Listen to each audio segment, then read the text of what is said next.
how are you doing today? Hi, I'm great, thanks. Where are we? Okay, so today we're at Bakery Lorraine. We're getting some coffee. And what are we going to be doing today? So we're gonna head into the Domain, which is a shopping center here in Austin, and we're gonna do some shopping. Tell us a little about yourself. What do you do for a living? So I am a blogger here based in Austin. I do mostly fashion. I do size inclusive fashion, and I try to spread visibility to the plus size and the queer community. What's the best part about being a plus size model? So I definitely wouldn't consider myself a model, which I would love to one day, but I think the best part is really the community and how people are so encouraging, and people want to see real bodies. Mm-hmm. If you had a tight budget and you could either buy a really fancy bag or a really fancy pair of shoes, what would it be? Oh, handbag, definitely, because the shoes will, they go on your feet, so you'll eventually tear into them, but a handbag you can take really good care of. So now we can finally go shopping. Okay, yeah, perfect. So how did you come up with the name Lux and Pups? Okay, so Lux and Pups started off because a lot of people told me to start my social media for my dog, for Bruno. And I love dogs, but I also love luxury at the time, so which I still do, but that's where the name came, luxury handbags and pups, because I love pups. Okay. So what store are we gonna go to first? Okay, so right now we're gonna go to Fabletics. It's an athletic store, and they carry a huge selection of sizes. So I believe extra small to 3X is what they carry, and I love that because we're all about size inclusivity. Okay, so we're at Fabletics now. Okay. Let's pop in.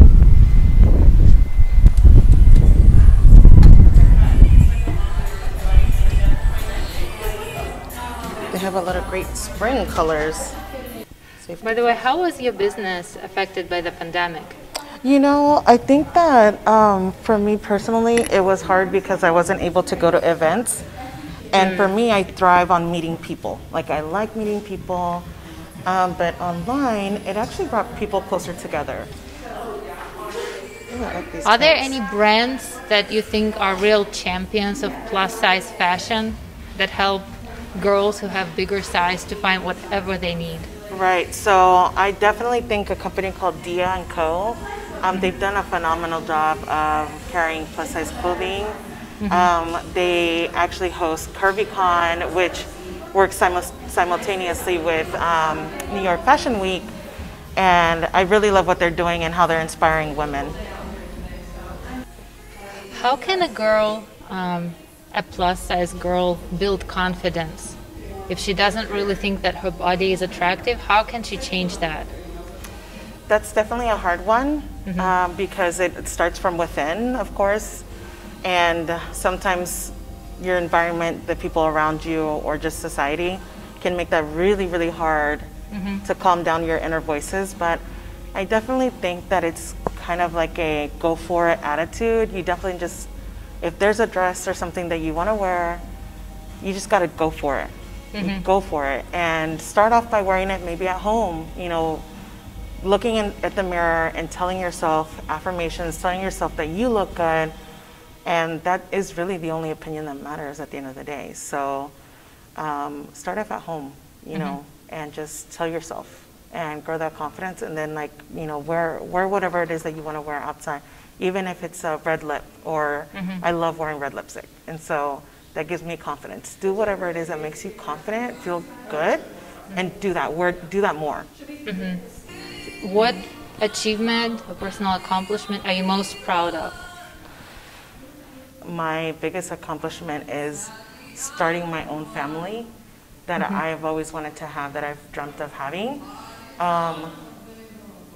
My biological family wasn't always accepting of the fact that I am gay, and finding my wife and having my dog, and they're my biggest supporters. So starting my family that truly just loves me, and that I love them and they accept me for who I am, that has been my biggest accomplishment by far. Okay. Are you going to try something on? I think I do want to try something on.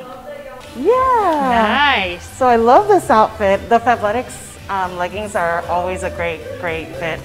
They're super opaque, so they're not going to show anything in the back, but I just love the way they fit. And then the sweater's just super comfortable.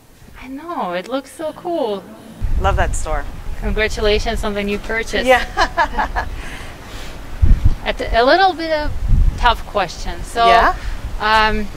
these days we see a lot of trends towards plus size fashion. We see more plus size models. We see Barbie dolls that are changing proportions. Right. Do you think it's people are doing enough, or is it still performative rather than life-changing?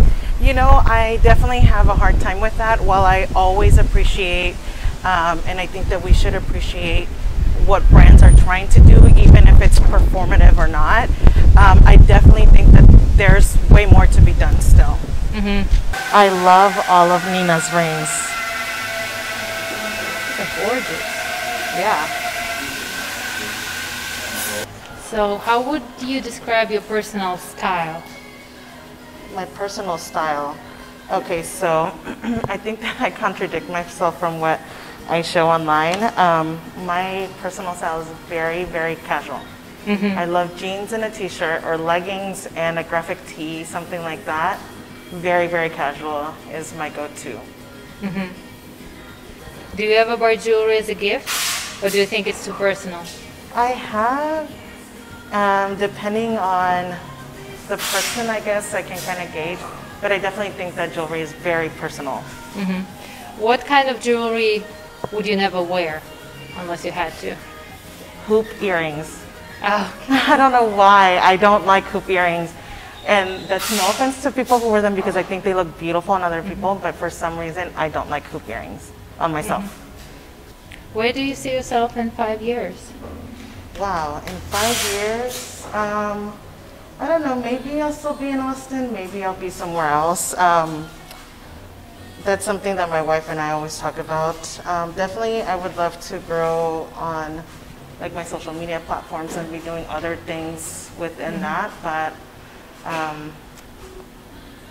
I definitely want to grow more within my own brand for sure, and possibly somewhere other than Austin. Why would you want to move from Austin? You spent here your whole life. Yeah, so I think that's part of the reason why I really love to travel, and Austin just isn't what it used to be. Oh, what do you mean? So Austin has grown so much, which of course growth is always great, but Austin just really is a little different as far as, you know, there's a saying, keep Austin weird, and that essence of Austin I think has left. And I think it's time. I think it's time for us to try, like, you know, living somewhere else. I wouldn't be opposed to living somewhere else. Do you have any updates or announcements for our listeners and viewers? So let's see here. What are the announcements that I'd like to make? So I'm really, this video is like very out of my comfort zone. So I want this to be a motivation to somebody. Doesn't look like that though. Thank you.